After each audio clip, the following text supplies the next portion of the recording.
Байцгаана уу. За өнөөдрийн ээлжид яриагаараа Батлан хамгаалахын эрдэм шинжилгээний хүрээлэнгийн цэргийн түүх судлалын төвийн эрдэм шинжилгээний ахлах ажилтан түүхийн ухааны доктор Цэрэн Балжирын наран гэрэлтэйгээ ингээд ярилцах гад ирсэн байна. За тэгээ миний урилгыг хүлээж авсан наран гэрэлтэй маш их баярлалаа. За баярлалаа. Энэ өдрийн мэнд хүргье. За хоёулаа яриагаа нараа ер нь өөрийнхөө товч танилцуулаад тэгээд ингээд яриагаа эхлэе дөхөө. За би одоо цэргийн түүхээр докторийн зэрэг хамгаалсан. За энэ цэргийн салбарт Батлан хамгаалах салбарт одоо 20 дахь жилдээ ажиллаж байгаа ийм хүн байна. За 18 жил одоо цэргийн түүх, Монголын түүх, ёс заншил гэдэг хичээлүүдийг одоо үндэсний Батлан хамгаалах сургуульд заасан. За сүүлийн 2 жил гаруй хугацаанд цэргийн түүхийн чиглэлээр одоо судалгааны ажил хийж байгаа юм хүн байна. За тий. За тэгээд хоёулаа өнөөдрийн ярих одоо ярианы сэдэв бол яг ер нь цэргийн түүх тэр тусмаа одоо Монголын цэргийн түүхийн талаар ярина. Ер нь бол одоо би бол хувьдаа боддгийн нараа Монголын түүх гэдэг чинь өөрөө ер нь тэр чигээрээ цэрэг армийн түүх баха гэж боддог байхгүй тийм ээ. Тэгэхээр ер нь одоо энэ цэргийн түүх гэж ер нь яг юу юм бэ гэдгээс эхлэе хоёлаа. За ер нь бол баг тэгж хэлж болно тийм ээ. За тэгвэл одоо нөгөө энийг ярихаас өмнө нэг онол байд юм л да, түүхийн онол арга зүй. За тэр нь юу юм бэ гэхээр ер нь дэлхийн түүхийг тэр чигээр нь бүхлээр нь судлая гэвэл Монголын түүхийг судлах зайлшгүй шаардлагатай. За гэж ярьдаг бол Монголын түүхчид Монголын түүхийг судлахын тулд цэргийн түүхийг судлах зайлшгүй шаардлагатай гэж ярьдаг. Тэгэд ерөнхийдөө бол одоо түүхийн шинжилгээ ухааны судлагдхуун орчин үедээ нэлээд шинжлэгдэж энэ шинжлэгдсэний дагуу бол юу гэхээр нүүдэлчдийн түүх одоо суурьшмал соёл иргэншлийн түүх гэсэн хоёрхан түүх одоо ярьдаг тийм ээ, судалдаг хоёр чиглэлээр.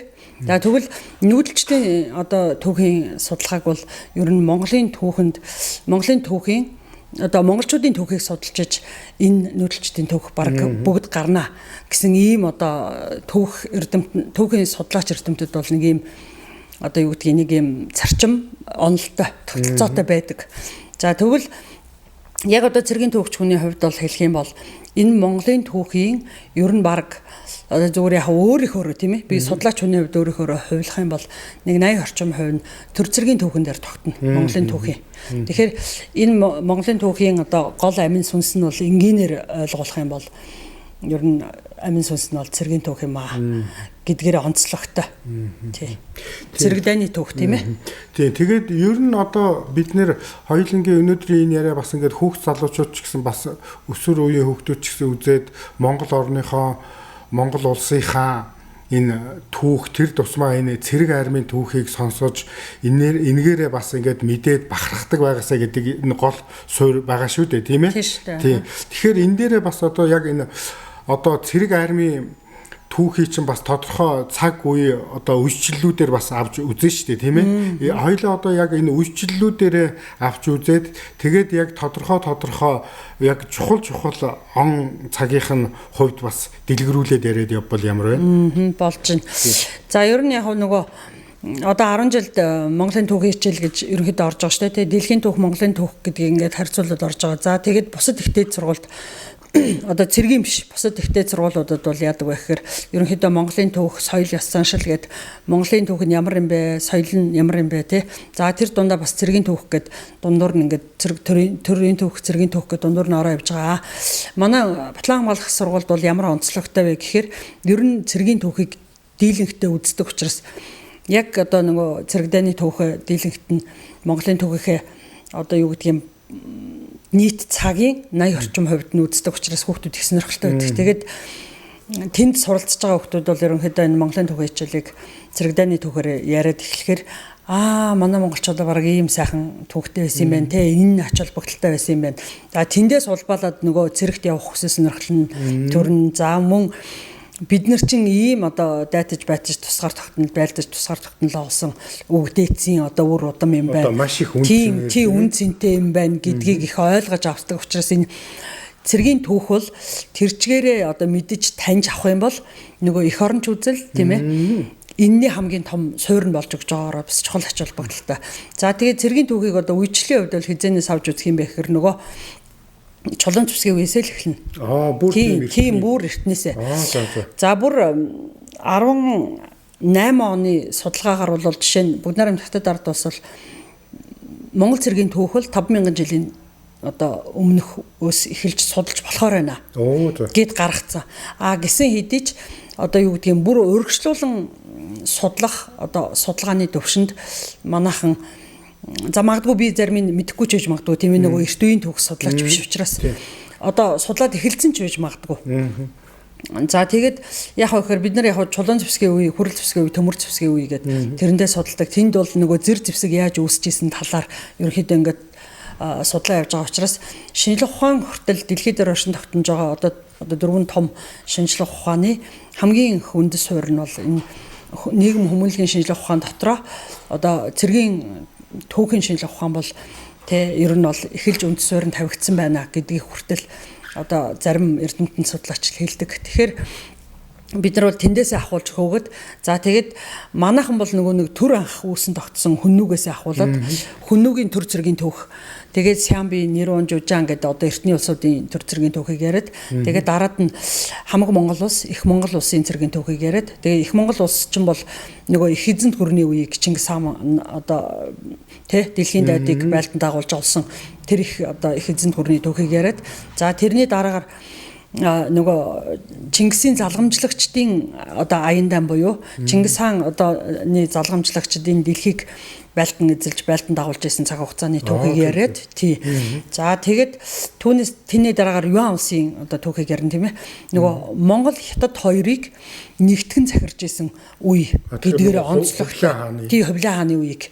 За тэгээд Хувлаа хаанаас хойш ерөнхийдөө бол Тогоон Төмөр хаан хүртэл 10 хаан байгаа. Энэ нэг 104 жилийн түүх байгаа. Энэ 104 жилийн түүх бол яг гэхээр их онцлогтой. Энэн дээр нэг зүйл тодруулаад хэлэхэд монголчууд ингэж идэг нөгөө бид нар хятадын иргэшээлд орж исэн гэдэг байхгүй юу? Одоо түүх сайн мэдэхгүй хүмүүс нь. Тэгэх юм бол хятадын иргэшээлд бол орж байгаагүй маа. Бид нар түүхэндээ зүгээр манжийн иргэшээлд одоо төрийн одоо тусгаар тогтнолын хувьд тийм ээ. Манжийн иргэшээлд нэг 200 орчим жил бол байсан. Гэхдээ тэрнээс өмнө Юан улсын үед буюу Хувлаа хааны үед энэ Хувлаа хааны Юан улсын төрийн түүхэнд 10 хаан төр залгамжилж барьж авах хугацаанд Монгол Хятад хоёр үндэстнийг нэгтгэн захирж исэн юм а гэдэг энэ түүх бас нэг юм онцлогтой үе байна. Энэ үед бид нар бол яаж исэн бэ гэхээр энэ төрийн нэгдмэл байдал, хүчрхэг байдал бусдаасаа ялгарч бусдад хүлээн зөвшөөрөгдсөн байдлыг бол яаж исэн бэ гэхээр өсвөл цэрэгдээний түүхээр л олж авч исэн. Дайтаж байлтж л олж авч исэн ийм түүхэн одоо цаг хугацаатай учраас энэ цэрэгдээний түүх бол Монгол Улсын тусгаар тогтнолд аль ч үедээ маш чухал ач холбогдолтой байсан гэдгийг бол онцлох нь зүйтэй байх тийм ээ. За тэгээ үүний дараагаар бол улс төрийн ботролын үе гэдэг энэ онцлогтой үе бол яг гэхээр мөн л цэрэгдээний түүхийн үе бол ингээд явдаг дайтаж байлтжсэн одоо Мин улсын тавталгаатай мөн хоорондоо одоо ингээд баруун зүүн ингээд дайтад тултаад эрх мэдэл одоо юу гэдгийг тийм ээ эд хөрөнгө албан тушаалын төлөө газар нутгийн төлөө ингээл дайтаж байсан ч гэсэндээ эндээс хамгийн том сургамжлах зүйл юу юм бэ гэхээр бид нар хоорондоо монголчууд хоорондоо үндэстэн хоорондоо дайтаж тулалдах юм бол маш их хэмжээний өргүү зардал гардаг. Тэгээ энэ өргүү зардал нь биднэрт юу авчрах юм бэ гэхээр ерөөсөө л энэ хөгжлийн том гацаа болж өгд юм а гэдгийг л бид нар маш том сургамж олж авч үздэг. Түүхийн сургамжаас авч үзэх юм бол. За түүнээс цаашлаад ярих юм бол манжийн иргэшээлийн үе байна. Тэгээд энэ бол одоо яаж жисэн бэ гэхээр нэг улс төрийн ботролын үед 22 баг хаан төр барьж 300 гаруй жил одоо ноёрхожсэн энэ одоо баг хаадын үеийн энэ цаг хугацаанд бол яах вэ гэхээр маш их хурд удаан хугацаанд үргэлжилсэн хоорондын дотоодын тэмцэл зөрчил чинь ер нь бол одоо нөгөө тусгаар тогтнолоо алдахад бол бас улс орныг дөрөвдүүлдэг тийм төрийн хувьд тусгаар тогтнолоо алдахад бол хүргэсэн байна гэдэг бол энэ манай Монголын түүхийн бас нэг том юм үйлчлэл буюу бас нэг маш том сургамж авахгүй. Бид нар бол одоо хоорондоо тэмцэлдэг юм. За одоо улсын төрийн тийм ээ хамгийн бага нэг гэр бүл байлаа гэхэд гэр бүл аав ээж үр хүүхдүүд хоорондоо зөрчилтэй тэмцэлтэй байх юм бол одоо салд сарнаад нэгдмэл гэр бүл биш болно гэдэгтээ яг адилхан Монгол үндэстэн хоорондоо тэмцээд одоо тий нэг нэгэндээ дайтаад хоорондоо одоо ойлголцохгүй байх юм бол ер нь бол нэгдмэл байдал алдагдаж цаашаа энэ төрийн тусгаар тогтнол тийм ээ гэдэг зүйлийг бол бас алддаг юм аа гэдэг л энэ бас манжир хичээлийн үе хамгийн том одоо сургамжтай тий сануулгатай зүйл гэсэн үг. За тэгээд манжир хичээлийн үеийн яг ололттой талыг нь зүгээр хувь судлаачийн үүднээс яг би нөгөө манж судлаач гэдэг юм уу тий манжийн үе судлаач биш учраас яг өөрөө багш байсан хүний хувьд л энэ түүхийг яг үйлчлэлээр нь онцлогоор нь цэргийн түүхтэйгээ холбоод ярьдаг байсан хүний хувьд л юу гэж хэлэх вэ гэхээр манжийн үеийн ололттой тал бол яг гэхээр тусгаар тогтнолоо бид нар хадгалж 200 одоо орчим жил. За зарим одоо түүхийн үйлчлэлээр хэмээл 200 гаруй жил бид нар одоо авч үлдэж чадсан. Энэ бол нөгөө нэг Монгол цусыг авч хадгалж үлдэж үлдсэн өнөөгийн монголчууд оршин тогтнох энэ үндэс суурийг бид нар тэр 200 гаруй жилийн хугацаанд авч үлдсэн. За яг дундаж хүний наслалтаар аваад үзэх юм бол нэг 80 нас байлаа гэж бодоход 38 24 гээд нэг хүний одоо 2.1 хэдэн үе л тий одоо 3 үе л гэсэн үг яг зүгээр хүний 3 үеийг тэр жигт нь одоо төрийн тусгаар тогтнолоо алдсан байсан үед амьдарч исэн гэхэд Монгол цусыг хадгалаад аваад үлдсэн байна гэдэг бол бас энэ их том одоо монголчуудын хариуцлага юм байна гэж бодод байгаа шүү дээ. За өнөөгийнх рүү ойртуулад өнөөгийн түүх рүү одоо энэ өнөөгийн залуучуудад ойртуулад ярих юм бол бидний бас нэг хамгийн том үүрэг бол яг гэхээр энэ Монгол цусыг хадгалж авч үлдэх, бохирдуулахгүй бах тийм ээ. Бүр харьжуулахгүй бах. Ийм үндэстэй одоо ийм үүрэгтэй учраас энэ үүргийг хадгалж авч үлдэх энэ нөхцөл байдал бол яг гэхээр ийм одоо зүйл байдгийм байна. Тийм учраас бид нар түүхийг мэдэх ёстой юм байна. Энэ цэрэг дайны түүхийг мэдэх ёстой юм байна. Бидний өвөг дээдс энэ Монголын тусгаар тогтнолыг биднэрт энэ сайхан амьдрах өнөөдрийн нийгмийг авчрахын тулд бид нар тэнд өвөг дээдс маань хэдэн зуун мянган жилийн одоо турш дайтаж байлтаж тусгаар тогтнолынхаа төлөө тэмцэж ирсэн байна гэдгийг бол заавал мэдчих ёстой. Тий. За дараагийн үе бол одоо 20 дугаар зууны түүх тийм ээ. Бид нар бол одоо 21 дугаар зуунд амьдарч байгаа хүмүүс шүү дээ тий. Тэгэхэд энэ 20 дугаар зууны түүхийг Монголын нөлөө өгөх томоохон түүхчид бол юу гэж нэрлэдэг вэ гэхээр тусгаар тогтнолын төлөөх тэмцлийн түүх гэж ярьдаг. Тий. Тэгэхээр энэ маш онцлогтой.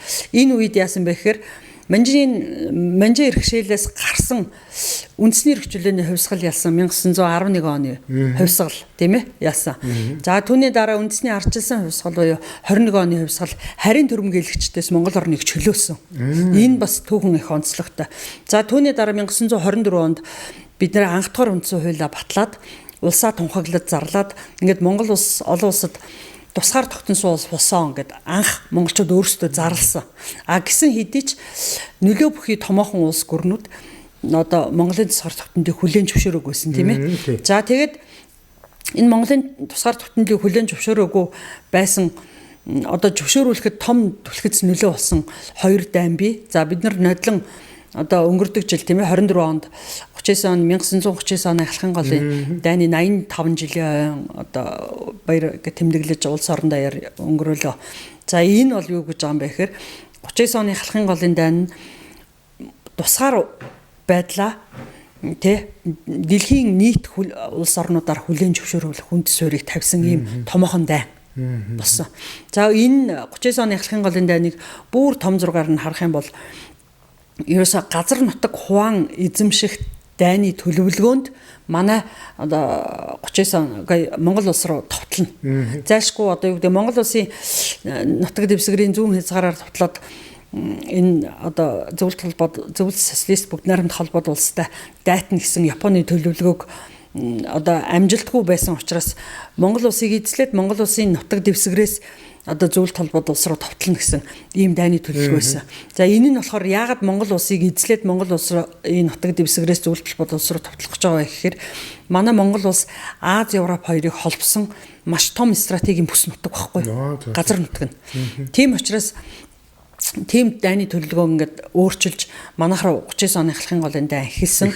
За эхлэхдээ бүр 32 оноос ахуулаад нөгөө хилийн бодлоо үмэн тий. Одоо нөгөө өдөө тий өдөө хатгалга. За тэгээд мөн одоо тагнуулт уршуулын ажил ингэж явуулсаар гоод ингээд 39 оны халахын голын дэ болсон. Тийм тэгээд Монгол зөвлөлтийн хамтарсан арим одоо Японы Каунтуны аримтай тулдаж 39 оны халахын голын дэ амжилттай одоо яалснаар бол Монгол улс тусгаар тогтнолоо хүлээн зөвшөөрүүлэх нь том нөхцөл байдлыг бий болгосон. За тэгээд саяхан өнгөрлөө 1945 оны чөлөөлөлтөй дэлхийн 2 дугаар дайны төгсгөл болсон тийм ээ. За тэрэн дээр нэг тодтол хэлэхэд дэлхийн одоо томоохон эрдэмтэд судлаачид түүх судлаач монголч эрдэмтэд бол зарим нь мөн зарим одоо энэ 20 дугаар зууны түүх судлаачид бол нөгөө 39 оны халахын голын дайн нь дэлхийн 2 дугаар дайны эхлэл юм байна. Мөн 45 оны чөлөөлөлтөд монголчуудын яснараа бол дэлхийн 2 дугаар дайны Аз дахь голомтыг бол унтраасаа. Тийм учраас энэ Аз Европод инхтайван байдал тогтооход бол маш том үүрэг гүйцэтгэсэн гэж үзэж байгаа учраас энэ 45 оны чөлөөлөх дайны одоо ялалтын 80 жилийн байг бол маш өргөн дэлгэр одоо олон улс тэмдэглэж өнгөрөөлөө. Мөн Монголд ч гэсэн ингээд тэмдэглэж өнгөрөөсөн. Тэгээ энэ бол нөгөө 20 дугаар зууны төвөгчин тэрчгээрээ тусгаар тогтнолын тэмцлийн төвх гэж хэлээд байгаа. Гол онцлог үеуд байгаа. Тийм байна. Тий. Одоо энэ манай Монголын энэ цэрэг армийн түүхийг ингээд судалдаг хүний хувьд одоо одоо түрүүн 50000 жилийн тэртегээс ингээд гадаадын судлаачид гэж үздэг гэж байна. Тэгэл одоо энэ хүннүүгийн цэргийн энэ үеэс өнөөдрийн орчин цагийн Монголын цэрэг армийн энэ нэг ижилхэн төстэй яг нэг Монгол үндэсний гэж авч үзэх тийм онцлог бол бас байдаг үстэй. Энэ талаар бас яриул. Бага.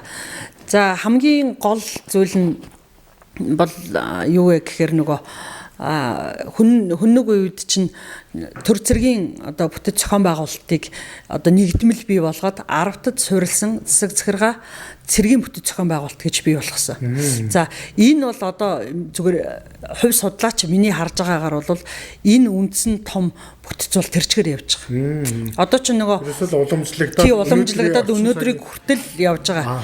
За тэгээд нөгөө яг 50 цагийн байдалд буюу дайны цагийн байдалд гэдгээсээ шалтгаалаад за мөн одоо нөгөө суурьшмал соёл иргэншлүү, нүүдлийн соёл иргэншлүү гэдгээсээ шалтгаалаад нүүдэлчин байх үедээ бол гэр зэргийн зохион байгуулалттай байсан гэж үзээд байгаа шүү дээ тий. Одоо болохоор нөгөө орчин цагийн зэвсэг түвчин гэдэг 20 дугаар зууны түүхэж орчин цагийн зэвсэг түвчин үүсэн бий болсон гэдэг байгаа шүү дээ.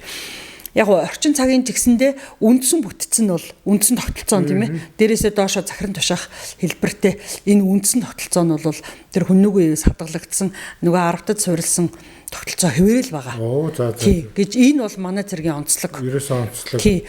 Ерөөсөө тэр одоо юу гэдгийг морь цэргийн бүтэц зохион байгуулалтын хурдан шалмгай, хурдан маневрлах тий нөгөө хит олон одоо хит их давуу хүчний эсрэг цөөхөн хүчээр одоо бага хугацаанд хохирол багтаагаар хурдан маневр хийж тулалдж байгаа ялан дийлж байгаа энэ дайны одоо стратеги тактик үндсэн тогтолцоо ч юм бол яг одоо ингээд хэвээрээ байгаад байна гэдгийг бол яг цэргийн түүхч хүний хувьд бол өөрөө тэгж хардаг.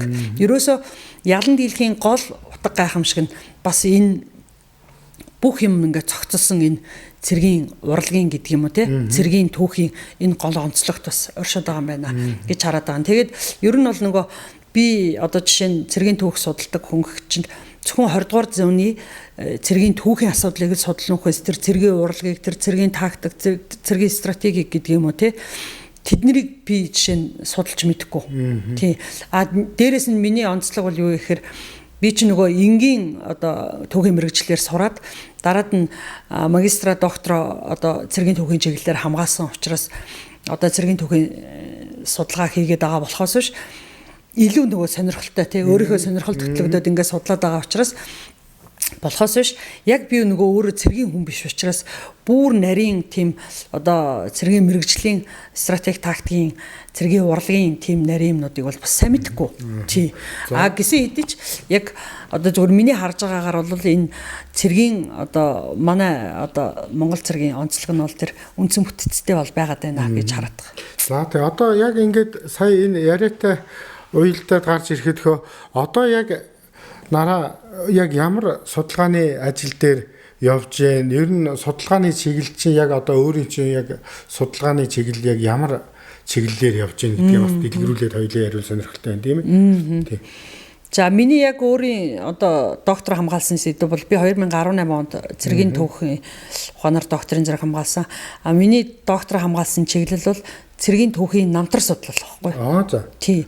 Тэгээд нөгөө цэрэг дайны түүхэнд энэ хувь хүн ямар үүрэг гүйцэтгэж ирсэн те. Тэр цэргийн дарга ямар үүрэг гүйцэтгэж ирсэн гэдэг дээр тулгуурлаад ер нь бол нөгөө энэ дайны төлөвлөгөө, дайны стратеги тактикийг тэр газар орон дээр нь өдөртөн чиглүүлж зохион байгуулж тэ үүрэг гүйцэтгэж байгаа энэ одоо Монгол цэргүүдийн үүрэг гүйцэтгэх чадвар дээр бол энэ Монголын дайн тулаан оршин тогтнонд юм байна гэдгийг зөвхөн намтар судлаач хүний хувьд бол хараад байгаа. Тэгэхээр энэ намтар судлал гэхээр тухайн одоо юу гэдгийг армийн бүтцийн тодорхой одоо нэгж албан тушаалтай хүмүүс байгаа шүү дээ тий. Тэр болгон дээр нь судлана гэсэн үг үгүй юу? Тий, ер нь бол тийм л дээ. Одоо жишээ нь одоо саяхны түүхээс ярих юм бол одоо энэ чөлөөлөх дайны одоо шууд удирдах явуулж исэн хүн нь бол тий Монгол морд механикжуулсан бүлгийг ерөнхийдөө удирдах исэн нь бол одоо маршал Хорлоогийн Чойбилсон тийм ээ. Тэгвэл энэ Хорлоогийн Чойбилсон гэдэг хүнийг ер нь намтар судлалын үүднээс шинжлэх ухааны үндслэлтэйгээр энэ ер нь